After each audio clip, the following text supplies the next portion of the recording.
Hello students. So next concept is in the control chart, that is control chart for attribute. In the last videos we discussed from the control chart for what variables. So control chart for variable means the whatever the measurements are there, we have to be analysis and measure very easily from the in base of kilometers, tons or anything. So then next is a chart. So in that variable there are the three charts. One is mean chart, standard deviation and range chart. So that is important from the examination as well as the question papers. Okay, so a compulsory one question will be come on that. Okay, control chart for variable. So next we have to come from the control chart for attributes.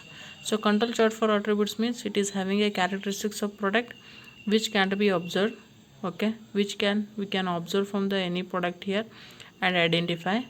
Okay, we have to observe and identify the product here, but can't be measured. So ಇಲ್ಲಿ measurement ಮಾಡೋದಕ್ಕೆ ಬರಂಗಿಲ್ಲ. ವೇರಿಯೇಬಲ್ದಲ್ಲಿ ಏನಾಗುತ್ತೆ, the product should be observe and identify and you should have to measure from the base of kilometer or maybe ton ಅಥವಾ millimetre ಈ ಥರ measurement ಮಾಡ್ಬೋದು ವೇರಿಯೇಬಲ್ದಲ್ಲಿ.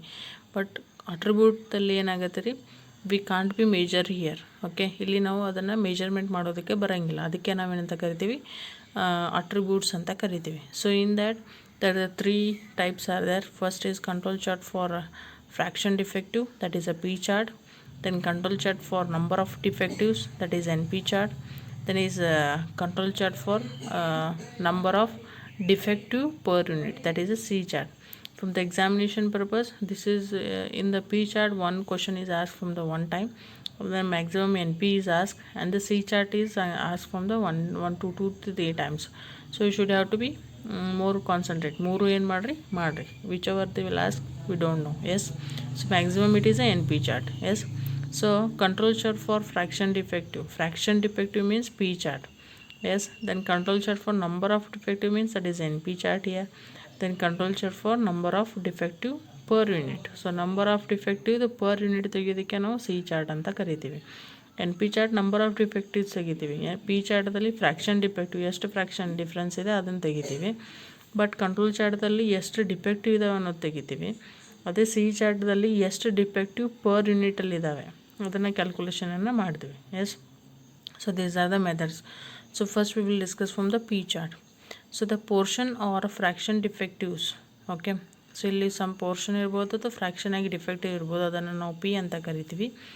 Is the ratio of number of defective articles in the sample.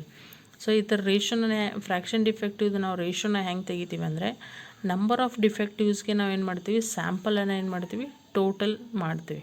S, ಅಂದರೆ divided ಮಾಡ್ತೀವಿ. Total number of ಆರ್ಟಿಕಲ್ಸನ್ನು included ಆಗ್ತದೆ ಇಲ್ಲಿ sample of the examination.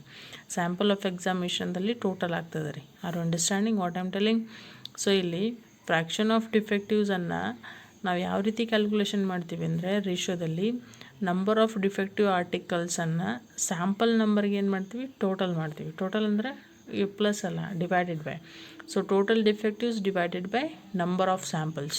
Okay, so number of ಸ್ಯಾಂಪಲ್ಸನ್ನು ತೆಗೆದಾಗ ನಮಗೇನು ಸಿಗ್ತದೆ, the article including from that examination we have to be calculated here. So ಅಲ್ಲಿ ಕ್ಯಾಲ್ಕುಲೇಷನ್ ಮಾಡ್ತೀವಿ. ಸೊ ಹಾಗಾದರೆ ಪಿ ಬಾರ್, ಪಿ ಅಂದರೆ ಫ್ರ್ಯಾಕ್ಷನ್ ಡಿಫೆಕ್ಟಿವನ್ನು ತೆಗಿತೀವಿ. ಸೊ ಪಿ ಬಾರ್ ಯಾಕಂದರೆ ಮ್ಯಾಕ್ಸಿಮಮ್ ನಿಮ್ಮದು ಕಂಟ್ರೋಲ್ ಲಿಮಿಟ್ ಏನಿದೆ ಫಸ್ಟು ಪಿ ಚಾರ್ಟಲ್ಲಿ, C L control line is P bar. Okay, then upper control is P bar plus 3 root of P bar 1 minus p bar divided by n whole root. Then lower limit is p bar minus 3 root of p bar 1 minus p bar divided by n value.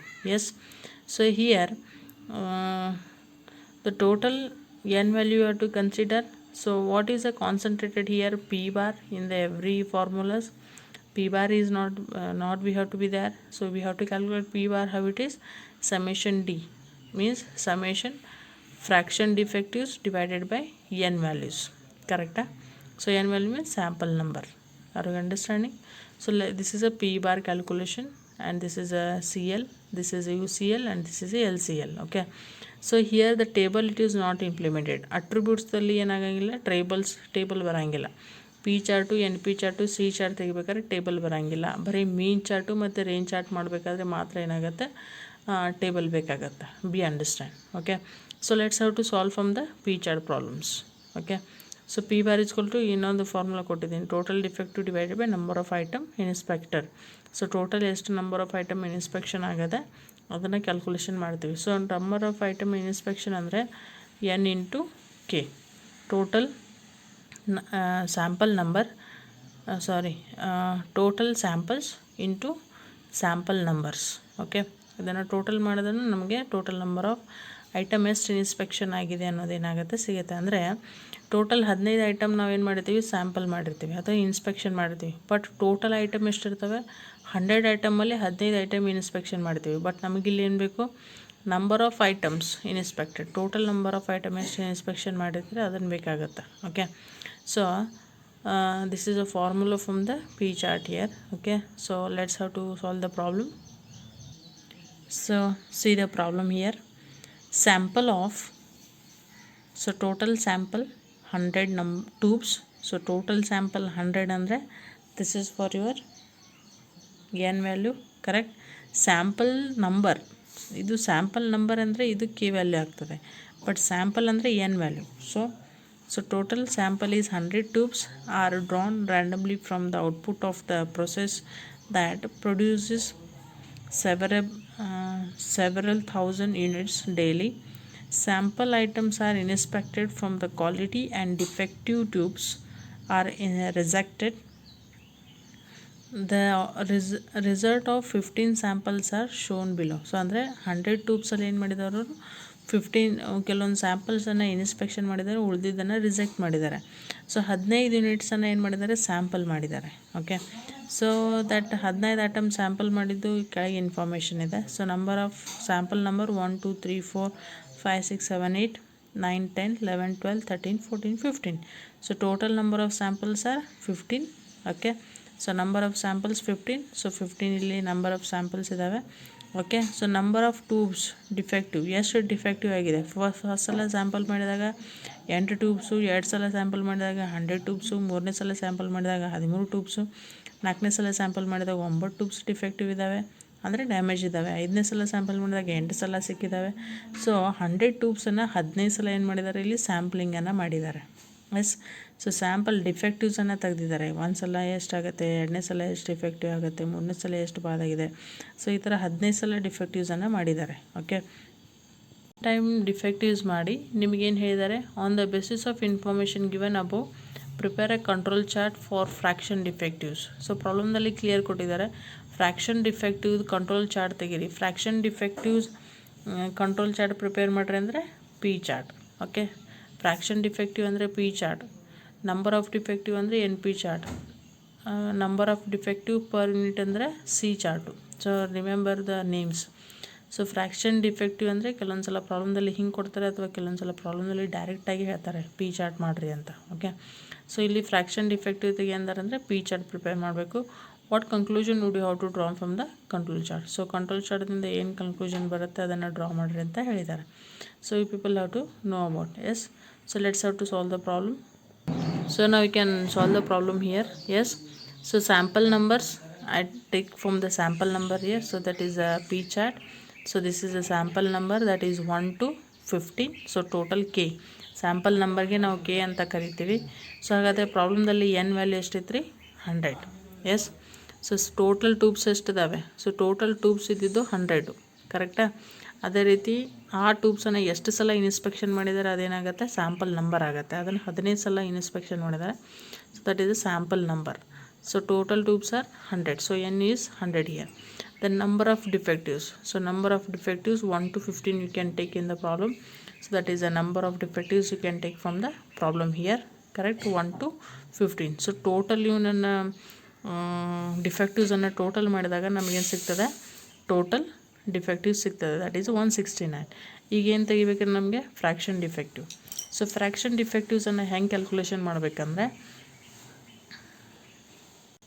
ಅದಕ್ಕಿಂತ ಮುಂಚೆ fraction defective ಯಾಕೆ ತೆಗಿತೀವಂದರೆ, this is we have to show in the P chart. ಈ ವ್ಯಾಲ್ಯೂನ ನಾವೇನು ಮಾಡಬೇಕಾಗತ್ತೆ, P ಚಾರ್ಟಲ್ಲಿ ತೋರಿಸ್ಬೇಕಾಗತ್ತೆ. ಅದಕ್ಕೆ ನಾವು ಫ್ರ್ಯಾಕ್ಷನ್ ಡಿಫೆಕ್ಟಿವ್ ತೆಗಿತೀವಿ. ಸೊ ನೀವು ಮೀನ್ ಚಾರ್ಟು ರೇಂಜ್ ಚಾರ್ಟಲ್ಲಿ ಹೇಗೆ ಡೇಟಾ ತೋರಿಸ್ಬೇಕಂತ ನೀವು ಮೀನು ಮತ್ತು ರೇಂಜನ್ನು ಕ್ಯಾಲ್ಕುಲೇಷನ್ ಮಾಡ್ತೀರಾ. ಸೊ ಅದೇ ರೀತಿ ಪಿ ಚಾರ್ಟಲ್ಲಿ ಫ್ರ್ಯಾಕ್ಷನ್ ಡಿಫೆಕ್ಟಿವ್ಸನ್ನು ತೋರಿಸ್ಬೇಕು. ಅದಕ್ಕೆ ನಾವು ಇದನ್ನು ಕ್ಯಾಲ್ಕುಲೇಷನ್ ಮಾಡ್ತೀವಿ. ಇದನ್ನು ಹೆಂಗೆ ಕ್ಯಾಲ್ಕುಲೇಷನ್ ಮಾಡಬೇಕಂದ್ರೆ, so that is the total fraction defective is 8. So total inspection item ಎಷ್ಟದಾವೆ ರೀ, 100. ಸೊ 100 ಐಟಮ್ದಲ್ಲಿ 8 ಆದರೆ ಸೊ ಟೋಟಲ್ ಫ್ರ್ಯಾಕ್ಷನ್ ಎಷ್ಟೈತೆ, 0.08. ಎಸ್. ದೆನ್ ನೆಕ್ಸ್ಟ್ ಏನಾಗುತ್ತೆ, 100 ಡಿಫೆಕ್ಟಿವ್ಸ್. ಸೊ 100 ಡಿಫೆಕ್ಟಿವ್ ಆಗಿದ್ದಾವೆ ಎಷ್ಟಾಗ, 100 ಸ್ಯಾಂಪಲ್ದಲ್ಲಿ. ಓಕೆ. ಸೊ ಹಾಗಾದರೆ ಫ್ರ್ಯಾಕ್ಷನ್ 0.10. ಕರೆಕ್ಟ್. ಸೊ ನೆಕ್ಸ್ಟ್ ಒಂದು 13. So total 13 defectives out of 100. So 100 total ಟ್ಯೂಬ್ದಲ್ಲಿ 13 ಡಿಫೆಕ್ಟಿವ್ಸ್ ಅಂದರೆ 0.13. So like that you can make it everything. So next is 9. So 9 divided by 100, 0.09. So next is 8. 8 divided by 100, 0.08. So next is 10, that is 0.10. So next is 14, 0.14. Then next is 6 is 6 divided by 100, 0.06. So next is 10, 0.10. So next is 13. So 0.13. 18 is 0.18. 18 divided by 100. So 14 divided by 100, 0.14. Then 0.12, 0.15, then 0.09. Okay. So ಇದು total ಮಾಡಿದ್ರೆ 1.69. S, ಇಷ್ಟು ಬರ್ತದೆ. So ಇದನ್ನು ಯಾಕೆ calculation ಮಾಡ್ತೀವಿ ಅಂದರೆ, ನಮಗೆ P ಚಾರ್ಟಲ್ಲಿ ಈ ವ್ಯಾಲ್ಯೂಸನ್ನು ತೋರಿಸ್ಬೇಕು. ನಂಬರ್ ಆಫ್ ಡಿಫೆಕ್ಟಿವ್ಸ್ ತೋರಿಸೋದಿಲ್ಲ, ಫ್ರ್ಯಾಕ್ಷನ್ ಡಿಫೆಕ್ಟಿವನ್ನು ತೋರಿಸ್ಬೇಕು. ಮೀನ್ ಚಾರ್ಟಲ್ಲಿ ಹೇಗೆ ಮೀನ್ ವ್ಯಾಲ್ಯೂ ತೋರಿಸ್ತೀರಿ, ರೇಂಜ್ ಚಾರ್ಟಲ್ಲಿ ಹೇಗೆ ರೇಂಜ್ ವ್ಯಾಲ್ಯೂ ತೋರಿಸ್ತೀರಿ, ಅದೇ ರೀತಿ ಪಿ ಚಾರ್ಟಲ್ಲಿ ಫ್ರ್ಯಾಕ್ಷನ್ ಡಿಫೆಕ್ಟಿವ್ಸನ್ನು ತೋರಿಸ್ಬೇಕು. ಫ್ರ್ಯಾಕ್ಷನ್ ಡಿಫೆಕ್ಟಿವ್ ತೆಗಿಬೇಕಂದ್ರೆ ನಂಬರ್ ಆಫ್ ಡಿಫೆಕ್ಟಿವ್ಗೆ ಏನು ಮಾಡಬೇಕು, ಎನ್ ವ್ಯಾಲ್ಯೂನ ಡಿವೈಡೆಡ್ ಮಾಡ್ಕೋತ ಹೋಗಬೇಕು. ಎಸ್. ಸೊ ನೆಕ್ಸ್ಟ್ ಪ್ರಾಬ್ಲಮ್ದಲ್ಲಿ ಏನಿದ್ರಿ, ಕಂಟ್ರೋಲ್ ಲೈನ್ ಎಷ್ಟು ಏನು ಫಾರ್ಮುಲಾ ಇದೆ, ಪಿ ಬಾರ್ ಇದೆ. Upper control, P bar. Okay. ಇದೆಲ್ಲ ಫಾರ್ಮುಲಾ ಇದ್ದಾವೆ, 3 ಫಾರ್ಮುಲಾಸ್. ಇಲ್ಲಿ ಕಾಮನ್ ಆಗಿ ಏನು ಬೇಕು ನಮಗೆ, 3 ಏನಿದೆ, ಪಿ ಬಾರ್ ಬೇಕು. ಓಕೆ. ಪಿ ಬಾರ್ ಕಂಡು ಹಿಡಿಯೋದು ಹೆಂಗೆ ಅಂತ ನಿಮಗೆ ಹೇಳಿದ್ದೀನಿ. Total defective divided by number of item inspected. Total number of item ಎಷ್ಟು ಇನ್ಸ್ಪೆಕ್ಷನ್ ಮಾಡಿದ್ದಾರೆ, ಅಥವಾ total defectives is equal to N into K. Number of item inspection ಅಂದರೆ ಎನ್ ಇಂಟು ಕೆ ಹಿಂಗೂ ಬರಿಬೋದು. ಓಕೆ. ಸೊ ಈಗ ಸೊ ಇಲ್ಲಿ 3 ಫಾರ್ಮುಲಾದಲ್ಲಿ 3 ಇದೆ. So 3 ಇಲ್ಲಿ 3 ಇದೆ, ನಮಗೆ 4 ಬೇಕಂತ 4 ಇಟ್ಕೊಳಕ್ಕೆ ಬರೋಂಗಿಲ್ಲ. So 3 it is a sigma limit of the P chart. ಒಂದು ಕ್ವಶನ್ 2 ಮಾರ್ಕ್ಸಿಗೆ ಕೇಳ್ತಾರೆ, what is the sigma limit of P chart, what is sigma limit of N P chart, what is sigma limit of C chart. 2 ಮಾರ್ಕ್ಸಿಗೆ ಕೇಳ್ತಾರೆ. So P ಚಾರ್ಟ್ದು sigma limit ಏನು, 3. ಅದು ಫಾರ್ಮುಲಾದಲ್ಲಿ ಇದೆ. ಇದನ್ನು ನಿಮಗೆ ಬೇಕಂಗೆ ಇಟ್ಕೊಳಕ್ಕೆ ಬರೋಂಗಿಲ್ಲ. Okay. So next you have to calculate from the P bar. So total defectives. So total defectives ಎಷ್ಟಿದಾವೆ ಪ್ರಾಬ್ಲಮ್ದಲ್ಲಿ, we are already calculated here. Total defectives that is 169 divided by N into K. Total item inspected ಅಂದರೆ N into K ಅಂತ ಕರೀತೀವಿ. So what is N here, N value ಎಷ್ಟಿದೆ ಪ್ರಾಬ್ಲಮ್ದಲ್ಲಿ, 100 ಇದೆ. Into what is your K value in the problem, that is 15. So 169 divided by 100 into 15, that is 1500. Correct. So answer should be 0.113. So your P bar value should be 0.113. Correct. So control line is 0.113. Next you can see, put it in the formula, 0.113 plus 3, then root 0.113, 1 minus 0.113 divided by n is 100 in the problem.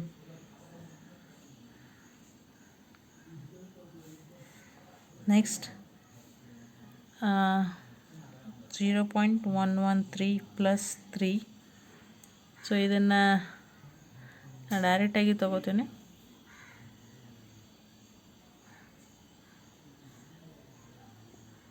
Three into ಬರುತ್ತೆ. S. So 0.113ದಲ್ಲಿ ಏನು ಮಾಡಿರಿ, 1 minus 0.113 ಏನು ಮಾಡಿರಿ minus ಮಾಡಿರಿ. So minus ಮಾಡಿ ಇದನ್ನು into ಮಾಡಿರಿ. Okay, ಆಮೇಲೆ ಡಿವೈಡ್ ಬೈ 100 ಮಾಡಿರಿ. So it will be 0.0316. So 3ಗೆ ಇಂಟು ಮಾಡಿರಿ. 0.113 plus 0.0948. So answer is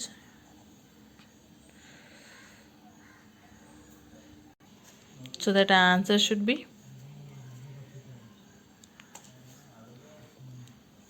0.2078. So that is your upper control limit. Okay, so in the short I done, so herely I will done from the explain. Okay, formula explain agi kodadani. So in the upper control limit I given very explained here. So p bar minus 3 root of p bar 1 minus p bar divided by n. Okay, so p bar is 0.113 minus 3. Yes, so 0.113 minus 3 you can take. So p bar is 0.113. Okay, bracket 1 minus 0.113 divided by 100. n is 100 value. Then 0.113 minus 3, then 1 minus 0.33 ಮಾಡಿದಾಗ ಎಷ್ಟು ಬರ್ತದೆ? 0.887 ಬರ್ತದೆ. Okay, so next is 0.113ಗೆ ಏನು ಮಾಡಿರಿ, ಇದನ್ನು into ಮಾಡಿರಿ. 0.113 into 0.887 ಎರಡು into ಮಾಡಿದಾಗ ಎಷ್ಟು ಬರ್ತದೆ? 0.1002 ಬರ್ತದೆ ಡಿವೈಡೆಡ್ ಬೈ 100. ಸೊ ಈಗೇನು ಮಾಡಿರಿ, ಅದನ್ನು ಡಿವೈಡೆಡ್ ಬೈ ಮಾಡಿರಿ. 0.113 ಮೈನಸ್ 3 ರೂಟ್ 0.1002 divided by 100. ಇದನ್ನು ಡಿವೈಡ್ ಮಾಡಿದಾಗ ಎಷ್ಟು ಬರ್ತದೆ? 0.0010. ಸೊ ನೆಕ್ಸ್ಟ್ ಏನು ಮಾಡಿರಿ, 0.0010 ರೂಟ್ ತೆಗೀರಿ. ಸೊ ರೂಟ್ ತೆಗೆದಾಗ ಎಷ್ಟು ಬರ್ತದೆ? 0.0316. It is your answer. Correct. So ಈಗೇನು ಮಾಡಿರಿ, ಇದನ್ನು 3ಗೆ ಏನು ಮಾಡಿರಿ, ಇಂಟು ಮಾಡಬೇಕು. 3ಗೆ ಇಂಟು ಆಗಬೇಕಿಲ್ಲಿ. ಎಸ್, 3ಗೆ ಇಂಟು ಆದಾಗ 0.113 ಮೈನಸ್ ಇಂಟು ಆದಾಗ ಎಷ್ಟು ಬರ್ತದೆ? 0.0948. okay, then lower control limit should be how much? So lower control limit ಎಷ್ಟು ಬರ್ತದೆ ರೀ? 0.01. this is your lower control. or ಇದನ್ನು ಹಿಂಗೂ ಬರ್ಬೋದು 0.01. ಸೊ ಇದನ್ನು 0.20. ಓಕೆ, ಹಿಂಗೂ ಬರಿಬೋದು. ಇದನ್ನು 0.11 ಅಂತ ಬರಿಬೋದು. ತೊಗೊಂಡ್ರೆ 2 ಡಿಜಿಟ್ ತೊಗೊಳ್ರಿ, ಇಲ್ಲ 3 ಡಿಜಿಟ್ ತೊಗೊಳ್ರಿ, ಇಲ್ಲ 4 ಡಿಜಿಟ್ ತೊಗೊಳ್ರಿ. Yes, so this is on your answer here. So upper control is 0.20, lower control 0.01, then central line is 0.11. So these line you have to show from your P chart. Okay, so this is your P chart. Yes, so upper control, lower control and control line you can show from the P chart here. So that is OX axis, that is fraction defectives, then Y axis, that is a sample numbers are 15, then fraction defectives are in the problem. Fraction defective maximum ಎಷ್ಟಿತ್ತು ಇಲ್ಲಿ? 16 maximum ಇದೆ. Okay, so ಅದರ upper control ಎಷ್ಟಿತ್ತು ರೀ? 0.20 ಇದೆ. Okay, so 0.20 ಐತೆ ಅಂದಮೇಲೆ ನಾವು 20 ಹೈಯೆಸ್ಟ್ ತೊಗೋಬೇಕು. ಸೊ ನಾನು 25 ತೊಗೊಂಡಿದ್ದೇನೆ. Okay, so next you have to show from the control lines. Okay, so see here your control line in the problem 0.11. yes, I taken here 0.11, that is your control line. Then upper control 0.20, so upper control is 0.20 I taken. Next is lower control 0.01, so that is 0.01 I taken here. Okay, so next fraction defectives, whatever these fraction defectives are calculated, this is you should have to show from the P chart. First is 0.08, so first is 0.08, second is 0.10, then 0.13, so next fourth one is 0.9, then 0.8, then 0.10, 0.14, 0.6, then 0.10, then 0.13, 0.18, 0.14, 0.12 and 0.15, then 0.9 it is. Okay, so these are the fraction values we have to record it here. So next you have to be joined from the straight line, same as well as calculation from the P chart and R chart.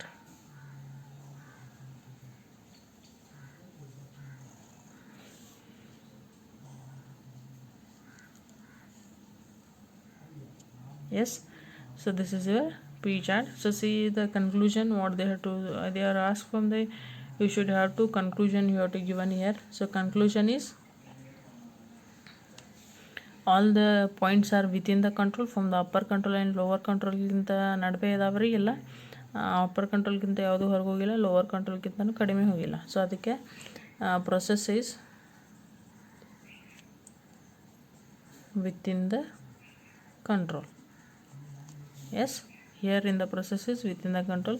You should have to write a y-axis and y-axis also. Okay, yes, so like this problem is very simple. First you can calculate from the P bar, then you can put it from the upper control, lower control. Here standards are given, standards are not given, ಏನು ಬರಂಗಿಲ್ಲ ಇದರಲ್ಲಿ P ಚಾರ್ಟಲ್ಲಿ. Direct number of defectives ಮೇಲೆ calculation ಮಾಡ್ತೀವಿ. Then fraction defectives calculation ಮಾಡಿರಿ. As total ಡಿಫೆಕ್ಟಿವ್ಗೆ ಏನು ಮಾಡಿರಿ, ಎನ್ ವ್ಯಾಲ್ಯೂನ ಏನು ಮಾಡಿರಿ, ಡಿವೈಡೆಡ್ ಮಾಡಿರಿ. ಸೊ ಎನ್ ವ್ಯಾಲ್ಯೂ ಡಿವೈಡ್ ಮಾಡಿರಿ ಫ್ರ್ಯಾಕ್ಷನ್ ಡಿಫೆಕ್ಟಿವ್ಸ್ ಸಿಗುತ್ತೆ. ಪಿ ಕ್ಯಾಲ್ಕುಲೇಷನ್ ಮಾಡಿರಿ. ಟೋಟಲ್ ಡಿಫೆಕ್ಟಿವ್ಸ್ಗೆ ಟೋಟಲ್ ಕೊಟ್ಟಿದ್ದ ಡಿಫೆಕ್ಟಿವ್ಸನ್ನು ಟೋಟಲ್ ಮಾಡಿರಿ, ಅದಕ್ಕೆ N into K. So N ಅಂದರೆ ಎಷ್ಟು ಸ್ಯಾಂಪಲ್ ಇದ್ದಾವೆ, ಆಮೇಲೆ ಕೆ ಅಂದರೆ ಎಷ್ಟು ಸಲ ಸ್ಯಾಂಪಲ್ ಮಾಡಿದೆ ಅದಕ್ಕೆ ಇಂಟು ಮಾಡಿದ್ರೆ ಸಿಗ್ತದೆ. ಸೊ ಪಿ ಬಾರ್ ಸಿಗ್ತದೆ. Put it in the formulas. Okay, then recorded from the chart here from the upper control, lower control and control lines. Then in the points which are we have to record it fraction defectives. ಇಲ್ಲಿ point ಯಾವ record ಆಗಬೇಕ್ರಿ, fraction ಡಿಫೆಕ್ಟಿವ್ಸನ್ನು record ಆಗಬೇಕು. Okay, so like this problem you can solve from the P chart. Yes, thank you.